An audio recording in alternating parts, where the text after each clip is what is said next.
profundamente agônico, profundamente negativo, no sentido de levar às últimas consequências, as aporias da modernidade, e não apresentar de maneira sintética, de maneira totalizante, de maneira a projetar uma reconciliação das fraturas, para essas personagens que tanto sofrem, um sentido. Dostoiévski fica tergiversando para mostrar os vários descaminhos, justamente as várias fraturas de sentido. Mas nessa narrativa O Sonho de um Homem Ridículo, existe um vislumbre daquilo que seria para o Dostoiévski uma noção de utopia. E, portanto, uma reconciliação desse paradoxo. Uma possibilidade de esse egoísmo ser dialeticamente superado pela reconciliação, por um tipo de constituição social que pressuporia em Dostoiévski a transcendência. Eu não sei se eu vou conseguir, justamente pelo pouco tempo, eu não sei se eu vou conseguir terminar toda essa trajetória, mas eu quero mostrar para vocês aqui o panorama geral da minha fala, para que vocês possam acompanhar os momentos constitutivos. Bom, se Deus não existe, tudo é permitido. Esse é o aforismo atribuído ao bom e velho Ivan Karamazov. O que isso quer dizer? Qual a decorrência disso? Na verdade, para retomar uma frase inicial de um belíssimo livro do Samuel Beckett, do escritor irlandês Samuel Beckett, ali do Inominável, não sei se alguém já leu, ele começa o texto com uma frase bombástica, que é algo que nós não conseguimos viver efetivamente. Ele começa o texto dizendo o seguinte: a morte não tem data marcada para acontecer. Nós vamos falar, mas que banalidade? Não, banalidade não. Se nós levarmos às últimas consequências isso, todo e qualquer momento da nossa vida é uma hipostasia, uma ficcionalização, como se ele fosse imbuído de um determinado sentido, estivesse protegido em si mesmo da queda da espada de Damocles, da queda da guilhotina. Se o mundo de espírito e sentido é um mundo de contingência radical. Nós podemos, Dostoiévski é o autor que vai pensar a contingência radical de um mundo sem Deus, levando essa contingência às últimas consequências. E nesse sentido, essa frase beckettiana é profundamente dostoiévskiana. Por quê? Se Deus não existe e tudo é permitido, a noção de que o ego é ceifado, vai ser ceifado, e nós temos consciência disso, tende a legitimar, e Dostoiévski vai esculpir sua obra, levando para vários sentidos essa legitimação, tende a legitimar o egoísmo como ápice da racionalidade. Ou seja, me explique, por que é que cada um de nós teria que se refrear para conviver em sociedade, se em determinado momento, e nós não conseguimos precisar em qual momento nós seremos ceifados? Qual a legitimação para isso? Quem já leu aqui Crime e Castigo, sabe que o bom e velho Raskolnikov, o duplo homicida Raskolnikov, vai dividir a humanidade, grosso modo, em duas categorias. A categoria dos homens ordinários, a manada que respeita a lei, que vive de maneira consuetudinária, tradicional, e que reproduz o real, e os homens extraordinários, para quem tudo é permitido. Então, o Raskolnikov já é um antecipador de Ivan Karamazov. Não é possível ler a obra dostoiévskiana sem perceber que ele vai escandindo, que ele vai girando o mesmo tema em várias direções. Então, os extraordinários, os legisladores, passam por cima da lei que a manada respeita como a segunda natureza, ou primeira natureza da realidade, e fogem ao real justamente pelo completo desrespeito às normas, ou, se nós quisermos a nossa linguagem utilitária aqui, pela maximização do utilitarismo para si. E eles são respeitados. Ali no Crime e Castigo, o grande exemplo mencionado é o Napoleão. Então o cara vai lá, faz uma campanha na Rússia, justamente em 1812, aí o grande livro do Tolstói, o Guerra e Paz, tem toda a ambientação fantástica, formidável, são 50, 60 páginas de narrativa de campo de batalha, é um verdadeiro êxtase literário ali, e o Tolstói vai narrando essas batalhas. Ele faz os soldados despreparados ali, não uniformizados, não devidamente preparados para enfrentar o general Maros, o general inverno ali da Rússia. Os soldados morrem aos borbotões, e ele volta para Paris e é ovacionado por essa massa que só faz lhe servir de bucha de canhão para mais soldados. É nesse sentido que um dos sentidos, ou uma das faltas de sentido da ruptura da transcendência, que seria uma salvaguarda da moralidade, seria um limite para refrear as ações humanas, para perceber que uma ação feita aqui tem repercussão no âmbito da eternidade, que o ego não é ceifado. Vocês percebem a contraposição. Quando ele fala em transcendência, ele fala em continuidade do ego. Aí vocês vão falar, mas se esse ego continua de maneira hedonista, ele vai continuar reproduzindo continuamente a maximização de suas satisfações. É sobre isso que eu quero terminar, é sobre isso que eu quero falar ao término aqui, quando eu mencionar o sonho de homem ridículo. Qual a fenomenologia, qual o desdobramento pragmático em termos de ações para esse universo estilhaçado, para esse universo contingente? Eu posso apontar aqui para vocês os vários exemplos que a obra dostoiévskiana nos traz e utilizar uma expressão nietzscheana fundamental, o Wille zur Macht, que é a vontade de poder, para ilustrar como é que esse ego irrefreado, que toma o lugar de Deus, mas aí nós entramos na era do politeísmo sem Deus, a era de que os vários egos pulverizados querem ascender à condição de Napoleão. Me parece que é muito mais atual isso do que a época de Dostoiévski, em que os sinos das igrejas ainda repercutiam a noção de sentido com as suas badaladas. Então, esse hedonismo é muito mais patológico, cotidiano, no nosso tipo de sociedade. Quais são os sentidos de desdobramento desse hedonismo, desse mundo em que a abóbada celeste já não paira sobre nós com o fechamento do sentido? Bom, nós temos em Crime e Castigo, por exemplo, o experimento amoral, o experimento nihilista de um Raskolnikov. Aliás, em russo a palavra Raskol quer dizer cisão, tensão. O que ele está sentindo? O não matarás. Se Deus não existe e tudo é permitido, o mandamento fundamental, o não matarás, do qual tudo pode ser derivado em termos de respeito à reprodução social, ele tem a sua caducidade. E nesse sentido, Raskolnikov, com esse experimento, em que ele cinde a têmpora de duas mulheres, primeiro a usurária que o explorava, e depois a irmã, a pobre irmã ali que chegou, essa teve muita sorte, né? Chegou justamente no apartamento da irmã, a hora que a outra está indo pro vinagre. Então ele mata um, leve duas. E matou, rachou a têmpora da irmã também. Esse experimento é o experimento da vontade do legislador. Raskolnikov se põe à prova, e nesse sentido, eu não vou ter como desdobrar isso. Hoje é possível ter a aniquilação de seres humanos, por exemplo, com investimento, reduzindo nota de investimento de um país, tirando bilhões de dólares de um país para o outro, e não ter o peso moral de envergar uma machada e rachar a têmpora de uma pessoa e ter que suportar o sofrimento, o rosto transtornado de uma pessoa. Porque isso sim é um desafio moral. O nosso sistema de reprodução social e a sua forma atual de assassínio cria diversas instâncias burocráticas e abstrai as pessoas como números, como dados de planilha, de modo que o mega investidor, que retira dinheiro, por exemplo, aqui do Brasil, e mata as pessoas na fila do SUS, não se sente de maneira nenhuma responsável por esse assassínio.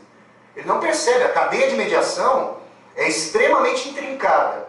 Se eu tivesse mais tempo, eu falaria do julgamento do Eichmann, em Jerusalém, que chegou a dizer, a responsável ali pela logística de transporte dos judeus, ele era responsável pela seção 4 da SS, ali, de logística de transporte dos judeus, dos guetos no leste europeu, para os campos de concentração e para os campos depois que não eram mais de concentração, era só de extermínio ao final da guerra. Ele chegou a dizer em Jerusalém, aquele belíssimo livro da Hannah Arendt, que sequer antissemita ele era. Sequer antissemita ele era. Diz que cumpriu uma determinada função e que ele não matou ninguém. Aliás, o que é verdade. Ele simplesmente mediou. Aí vocês vão falar, não, mas você, vejam bem, você está perdendo a noção de totalidade. E nós?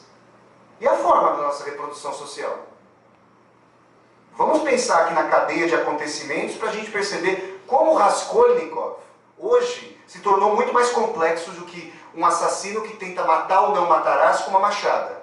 Esse é um dos pontos que eu venho desenvolvendo nos meus livros, nas minhas obras, eu venho discutindo isso. Esse é um dos pontos que me fazem pensar o Dostoiévski em devir.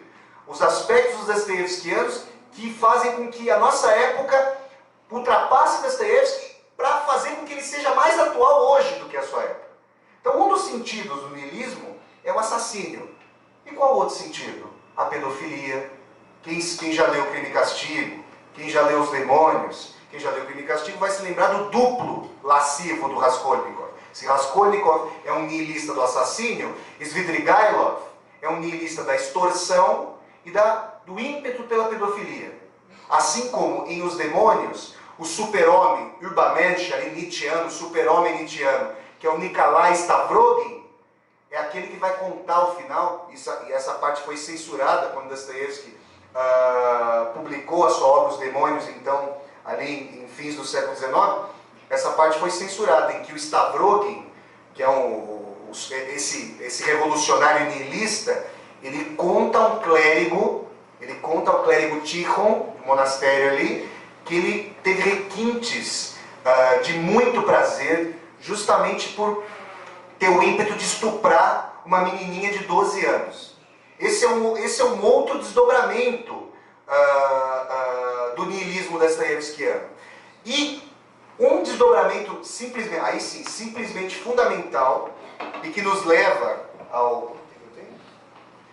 eu fico preocupado com o tempo que eu vou falando aqui, depois eu não posso perder essa chave de Um Sonho de Homem Ridículo. O pessoal que já assistiu a palestra também sabe que eu vou falando, vou me ramificando e às vezes eu perco o mote no final. Um outro desdobramento aqui fundamental desse niilismo é o quê? Além do assassínio, além do gozo irrefreado, além das vontades, da fenomenologia da vontade de poder.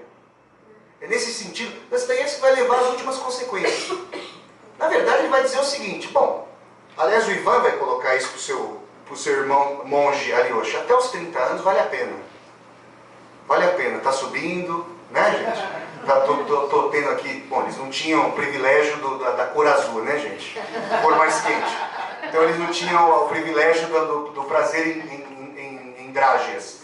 E então, fez a piada aqui, né? Claro que nenhum dos presentes aqui já teve esse privilégio, ninguém precisa, não é verdade? Então, voltando, o Ivan vai falar, a juventude legitima a vida por si só. A juventude é viril, a juventude não padece, ou padece, né? Já nasce deformada, já nasce com uma série de injustiças com as quais sobre as quais a gente pode discorrer. Mas ele está pensando aqui naquele que pode afirmar o seu ego com a máxima potência. Por exemplo, um Ivan Karamazov ou um Stavrogin. Agora, e a degenerescência? E a decrepitude? E a passagem dos anos? O que isso traz? Qual o sentido de suportar a passagem dos anos? Qual o sentido de ter um filho, ser pai, ser mãe?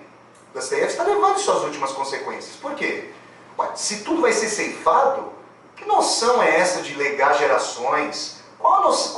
Na verdade, em termos de sofrimento, com a vida ceifada pela morte, amar alguém, se entregar dessa maneira e correr esse risco num universo completamente contingente, correr o risco do amor, quem já aqui já amou muito e terminou uma relação, sabe o que eu estou falando? Correr esse risco para gerar uma cicatriz, muitas vezes incurável depois, é algo que o Dostoiévski consideraria, ou um Dostoiévski, o aspecto sombrio e niilista do Dostoiévski, consideraria completamente temerário e muito mais paradoxal do que a afirmação brutal do niilismo, aliás, a afirmação brutal do hedonismo. Só que essa personagem, e agora eu começo a falar sobre ela, que é o Homem Ridículo, está no Sonho de Homem Ridículo. Aqui no Brasil, a tradução com a qual eu trabalhei, em russo, Son Smeshnova Человека, então, O Sonho de um Homem Ridículo. A tradução com a qual eu trabalhei é uma tradução de 2003, do Vadim Nikitin, publicada junto com uma outra narrativa fantástica, chamada Adócio. E esses dois textos foram publicados pela editora 34, em 2003, num livro chamado Duas Narrativas Fantásticas. Eu não sei, sinceramente eu não sei, se a 34 desmembrou esse livro, não desmembrou? Estamos falando aqui, o está publicado ainda por esse livro. Então, duas narrativas fantásticas. Então eu entro aqui, levando as últimas consequências, sintetizando aqui a nossa fala, para nós chegarmos à tensão do homem ridículo. O que o homem ridículo percebe? Que, na verdade, todo esse tipo de maximização do ego é uma afirmação caduca, fadada ao fracasso, fadada à guilhotina, e que não faz sentido algum. Na verdade, o homem ridículo é o autor da primeira frase maravilhosa do grande O Mito de Sísifo, de Albert Camus. Não há senão uma questão filosófica verdadeiramente séria, que é o quê? Suicídio. O suicídio. O que eu estou fazendo aqui, pô? Eu vou ter um câncer. Eu já assisti a pessoas sendo ceifadas pelo câncer, né? Pessoas muito próximas. Se eu levar as últimas consequências, esse pensamento com o qual Dostoiévski está dialogando de maneira rente, sem o qual não é possível compreender sua obra, por que passar por uma situação dessa? Porque não se matar muito antes, no primeiro diagnóstico da doença. É a essas respostas, é a essas perguntas que a obra de Dostoiévski nos faz querer buscar respostas. São questões fundamentais e a gente percebe nesse sentido como a gente vive anestesiado, como a gente vive a morte como uma completa hipostasia, como a modernidade hedonista, infelizmente a esquerda, não só a direita, a esquerda também, como desenraizou o ser humano da sua questão mais fundamental, do seu problema existencial mais fundamental, que é essa possibilidade de continuidade da existência, a noção do eterno. E o Dostoiévski vai fazer essa personagem, o homem ridículo, ser alguém que vivencia no ápice a noção do Thanatos. Então nós chegamos aqui. Por quê? Porque todas essas personagens regurgitam nas suas infrações a noção da culpabilidade. Bom, a gente tem aqui o nome emblemático, crime e castigo. Talvez na nossa época, e esse é um título de um texto que eu escrevi aí ao longo desse ano que eu estava fora, talvez na nossa época tenha que dizer crime sem castigo. Crime sem castigo. Né? Seria um aspecto para nós pensarmos se a noção de culpa, a radicalização desse hedonismo, com a noção de que nós somos insuflados a uma competição contínua, dilacerante, uns com os outros, uma classe com a outra, uns com os outros, o ambiente de trabalho é praticamente uma arena insuportável de vivências, em grande medida, sobretudo nos setores mais competitivos, mais endinheirados da nossa sociedade. Então, nesse sentido, as personagens das Dostoiévski vão padecendo por, ao maximizarem as suas satisfações pessoais, ao levarem as últimas consequências desse aspecto, ceifarem a identidade social, a identidade relacional de homens e mulheres. Em Dostoiévski, o bom e velho Mikhail Bakhtin, que é um crítico literário que estudou profundamente a forma dostoiévskiana, o universo de constituição formal em Dostoiévski, ele vai mostrar como é que em Dostoiévski não há uma palavra, não há uma colocação posta sem que o outro, presente ou ausente, module essa colocação. Isso é uma obviedade, isso é um truísmo. Eu me chamo Flávio, eu sempre digo isso, eu não me chamo Flávio, eu fui primeiramente chamado de Flávio Ricardo. A minha constituição mais precípua, a minha identidade mais precípua, aquilo que me acompanha, vai me acompanhar ao longo dos 70 e poucos anos que eu vou viver, o meu nome, ao longo desses anos, já estou falando de morte aqui, já estou até sentenciando a coisa aqui, vamos falar. Ao longo, estou me matando como homem ridículo. Essa identidade não é minha, ela me é apontada. Um dos aspectos dessa maximização é a criação de mônadas, como se mônadas fôssemos, e não o somos. É claro que esse sistema de reprodução social leva às últimas consequências a noção de que a minha conquista se dá contra vocês, e não em correlação. Quando a gente estuda o modus operandi desse tipo de sociedade, a gente vê que a divisão do trabalho é totalmente entrelaçada.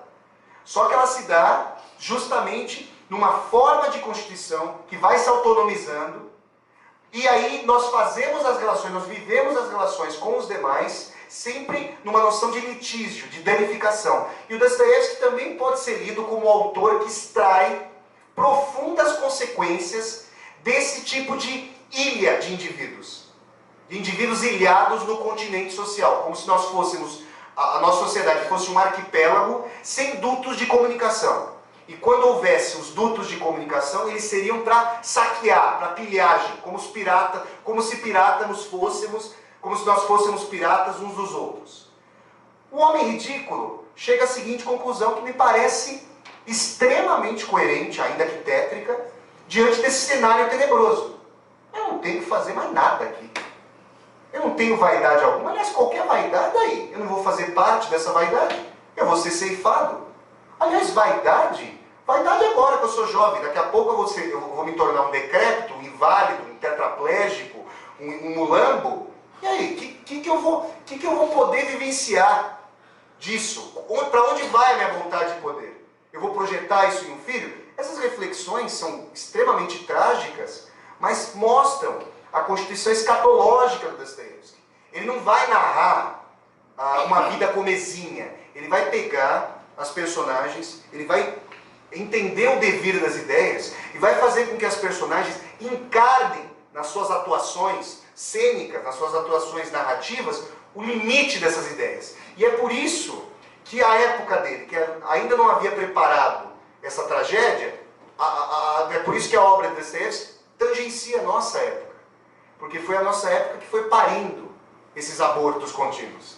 Foi a nossa época que foi maturando, infelizmente, em grande medida, essas várias danificações. E aí o homem ridículo, então,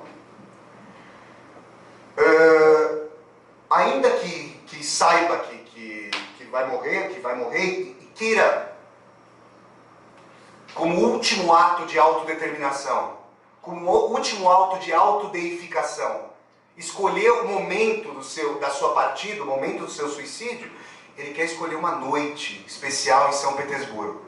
Né? São essas ironias dostoiévskianas extremamente cáusticas. É como imaginar o Kafka dando risada ao ler suas próprias obras. E ele fazia isso. Seria o mesmo imaginar, o homem ridículo imagina uma noite lúgubre, o ápice do caráter lúgubre, e aí vai escolher essa noite para se matar. Mas muito bem. Aí é um aspecto muito interessante. Quem já leu aqui O Sonho de Homem Ridículo? O Christian? Alguém mais? Aqui, a Tarsila, o Nicolas, nosso querido Alê. Vejam vocês.